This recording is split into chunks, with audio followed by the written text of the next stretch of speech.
Buti dito umulan sa may... sa baba. Ano na, Aguila Bay. Sementado na. Hindi na kayo madudulas. Woo! Sarap. Parang ang gwapo ko pag umuulan doon. Thank you, Lord. Thank you po. Makababa na kami ng maayos. Sarap. Sobra. Masambasa na yung ano ko, bag ko. Yung wallet ko nandito. Mga trip, buti nakababa kami ng safe. Dito na kami sa Aguila Base na abutan ng ulan. So 5 kilometro pa daw to hanggang dun sa UP Los Baños. So marami pa rin ang naiwan dun sa taas. Sobrang dulas ng daanan. Tsaka malimatik. Buti ngayon, umakyat kami, wala naman limatik kasi umaaraw pa. So sobrang swerte din. So mga 5 kilometro na lang. Tapos mag-shower na kami, then uwi na rin. Woo, sarap. Takbo na sana kanina. Oh, sarap. Woohoo! We conquer Mount Makiling Traverse. Woo! Ang saya. Ang hirap. Parang namatay yung mga sa paano, yung liliit. Parang namatay. Nakakapagod, sobrang hirap.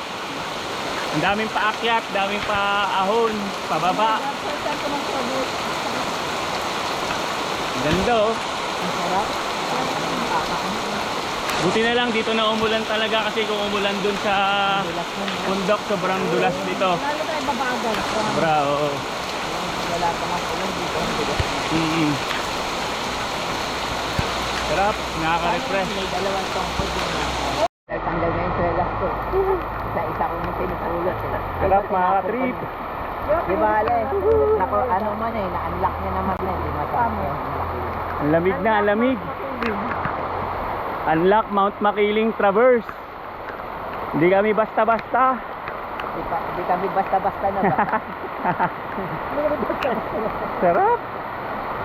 Kanina wala na kaming energy. Yung parang puro pain na lang nararamdaman mo eh. Buti na lang dumating si Manong yung ice drop. Na-refresh kami, na-refresh. Sarap. Forest Trail. Ang layo pa rin nung nilakad namin. So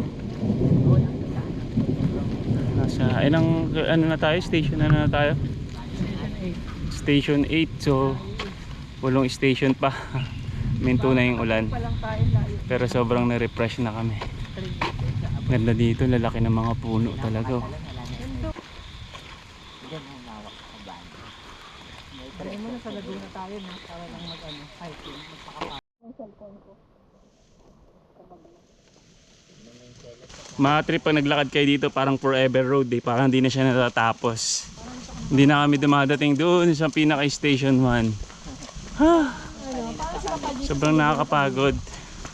Ngayon na, saya pa. Sarap eh, ngayon. Ngayon din na. Oh my God.